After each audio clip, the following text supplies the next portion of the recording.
Hi, I'm Kylie and I'm a passionate advocate on a mission to empower people, especially women, to break intergenerational cycles and patterns by educating them on hormones and gender difference. Before I begin today, let me ask a few questions. Who in the room is a parent? Great. And keep your hand up if ever had one of those days as a parent. One of those days.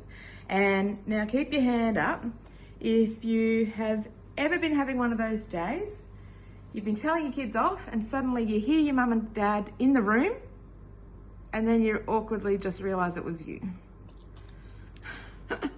Thanks for being honest. And now one more question. Who in the room has a connection to someone in defence, emergency services, first responders? Okay, cool. Did you know that according to the 2007 DVA study, children of military personnel have 4 times higher rates of PTSD? Children of veterans are more than 50% more likely to experience mental illness than their equivalent general population counterparts. Let me tell you a story. I was an angry, out of control, stressed out, overwhelmed mum.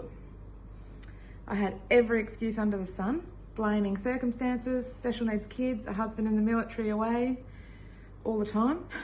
I wasn't coping, and when I'd be brave enough to say something in a cry for help, people would be surprised because I had a great facade and I hid it with humour. But that made me feel even more guilty and ashamed. One day, hubby was away, I had to hold my son down for 3 hours to keep my other 2 kids safe. And I finally got him calm enough to pry the knife out and get back to the housework that I'd planned to do, and my mother-in-law arrived.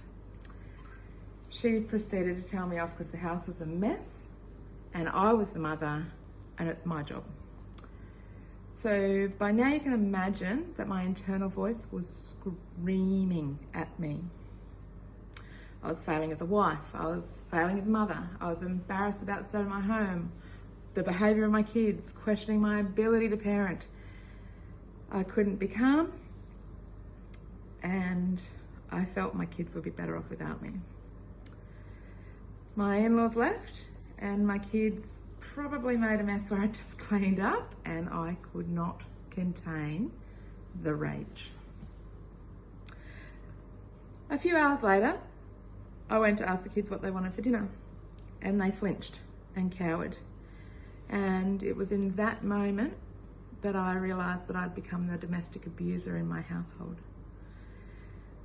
And if it was to change, I knew I needed to be the one to finally break the cycle. Not just for the kids, but for my sanity. So, why am I telling you this today and being vulnerable? I was a child of a ex-serviceman in a domestic violence household. Prior to meeting my husband, I was in a relationship with so many red flags, it was ridiculous. But thankfully I met my husband and realised I deserved better. In my journey with 10 pregnancies, but being blessed with only 3, however incredible, children, but they all have special needs, I was stretched to my limits, out of control, angry. I learned about epigenetics and intergenerational cycles and neural pathways. But here I was, and I was that mum. On average, 1 woman a week is killed in Australia by a current or former partner every week. Staff burnout for social and mental health care workers is at all-time high. Hospitals are maxed out in mental health wards and eating disorder clinics, and it all increased exponentially during COVID. But it's not up to anyone else to save us. It has to be up to all of us. The system's not working. So I challenge everyone to make this topic a topic of your conversation at your next lunch or dinner until one person listens to these horrifying statistics and helps to do that. As Mother Teresa says, I alone cannot change the world, but I can cast a stone across the waters to create many ripples. So what ripples will you choose to create today? Thank you.